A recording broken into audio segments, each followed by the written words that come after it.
All right. Well, good afternoon. Thank you, everyone, for joining us for our midweek study. I hope you enjoyed the holidays and had a few weeks off to enjoy being with your family and remembering the holiday season and all the great family things and um, religious things that go along with it. And we are back today in the book of Ruth. We finished chapter 1 last time.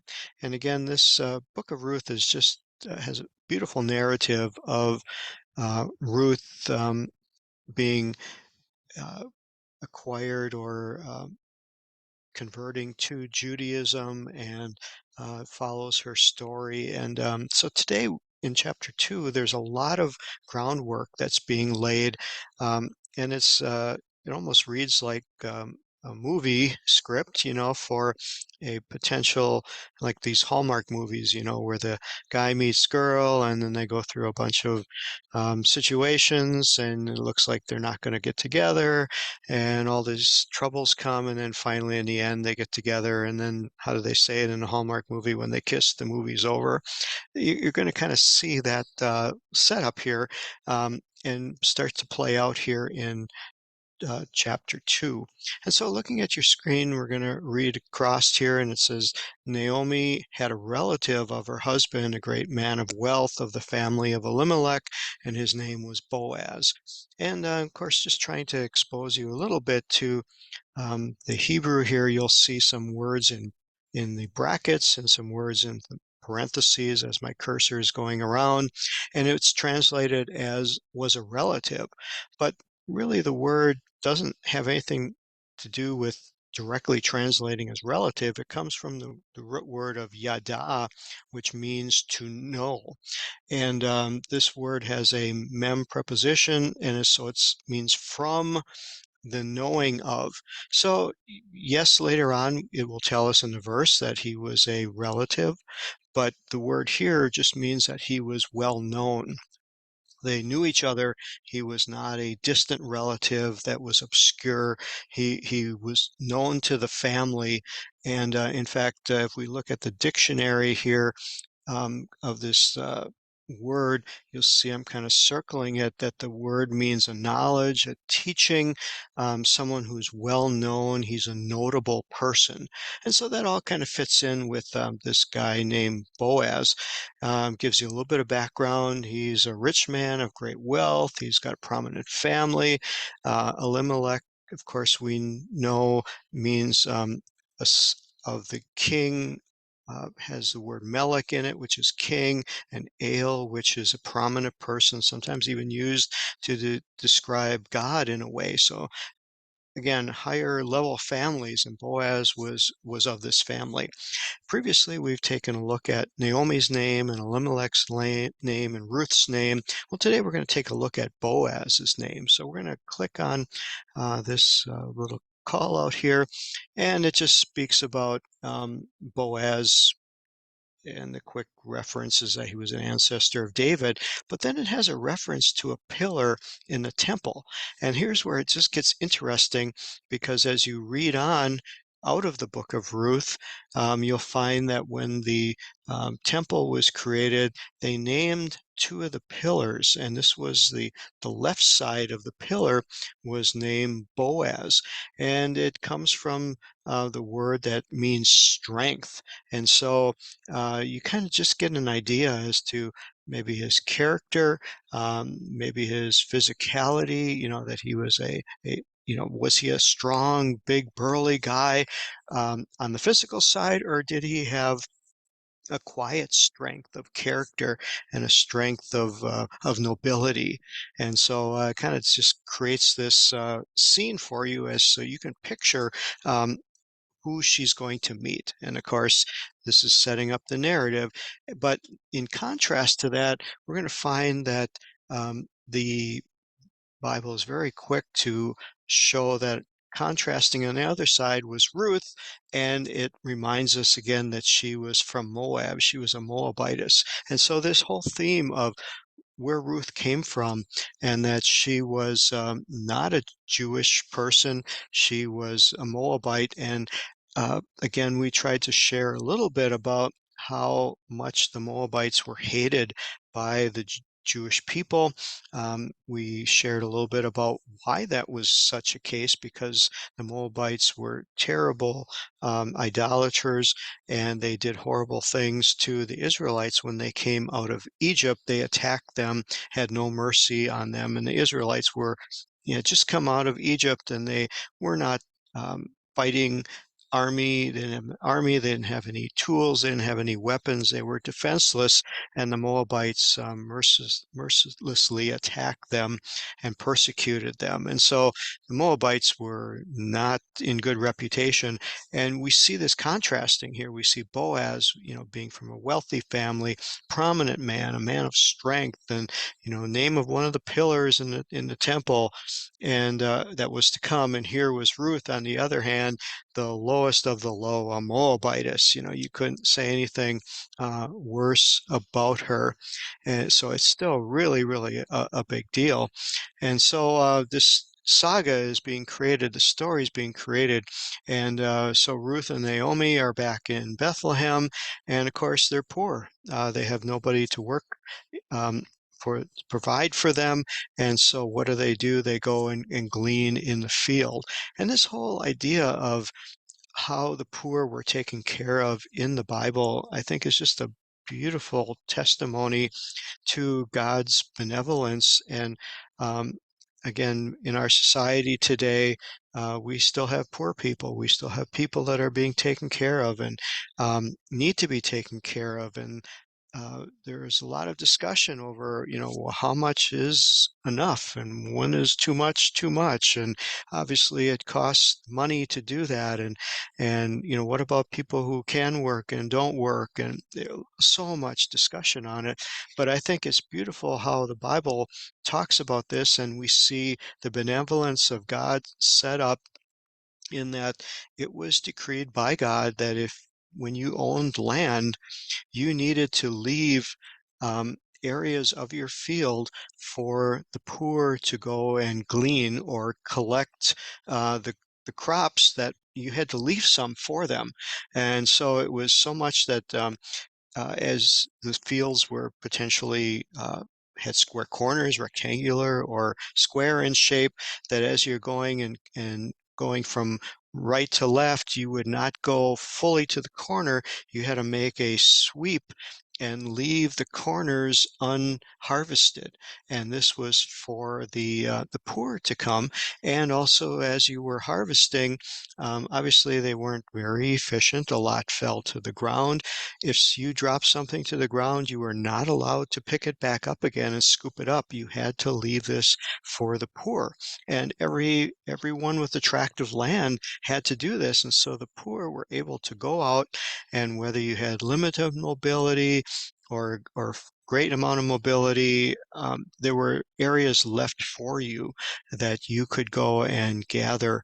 And I think it's just a beautiful indication of the heart of God, um, providing for those who are less fortunate. And you see it even through the ministry of Jesus, saying, the poor you will have with you always. And there's a Jewish metaphor that, we ask our questions, well, why are there rich people and why are there poor people and so forth? And there's a Jewish saying that goes, the reason there are poor people is so that those of us who are rich have a way to give, that we have the ability to help others.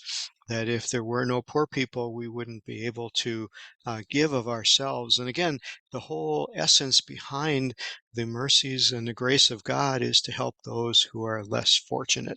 And again, society really challenges us in many of those areas, but that's where I thought it was worthwhile bringing it out here today on how biblically God has provided, and to challenge us to try to see what does that mean to us today, in our giving and in our ability or desire to help, or are we challenged to even want to help others? Again, all of that is just food for thought as we go through this. And so Naomi is knowing that they have to eat, they have to survive, and potentially Naomi was not physically able to go in the same way because Ruth says, "You stay home. I'm going to go ahead and glean the fields." And so she uses the word, "Please let me go to the field and glean the heads of grain." And again, she uses some very interesting words and says, "In whose favor."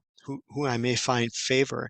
And this word favor is a beautiful word in the scripture. It's called chen, and it's kind of pronounced with a CH sound like Bach, the CH of Bach, and it's pronounced Chen. And it is a theme that runs completely through the Bible, Old Testament and New Testament, and that is one of grace and favor. And you'll see, according to the Englishman Concordance on the right side of your screen, shows up, first of all, in um, Genesis, where Noah found this same um, entities, the same chen, the same grace and favor in the eyes of God. And it just starts the theme going over and over through the scriptures, and of course is culminated in the New Testament with God's grace shed upon us by the giving of Jesus on the cross and the shedding of his blood.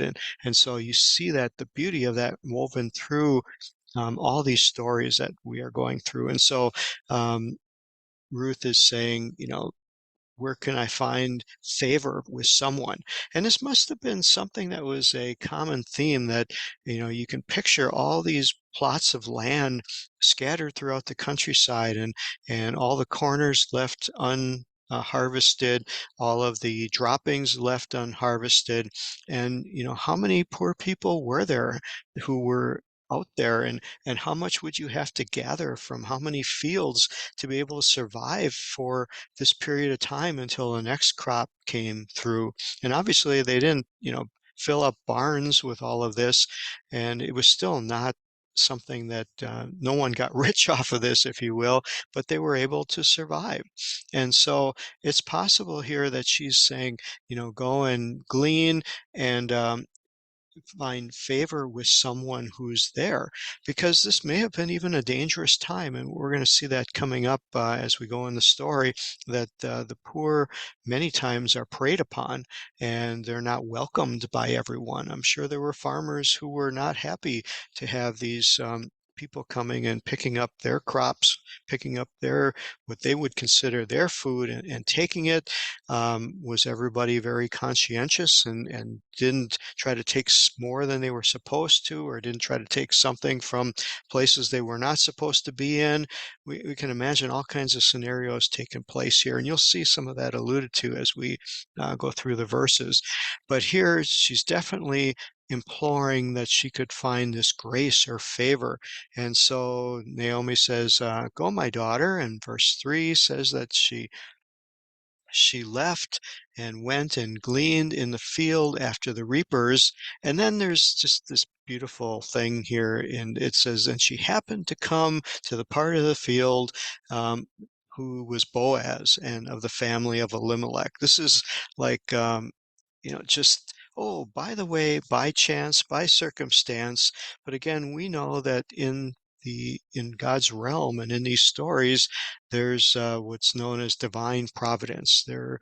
Yes, you can believe in chance, you can believe in circumstance, but at least I believe that I want to believe that God's divine providence guides our steps, that when we ask Him to lead us and guide us every morning, that He makes things happen on our behalf.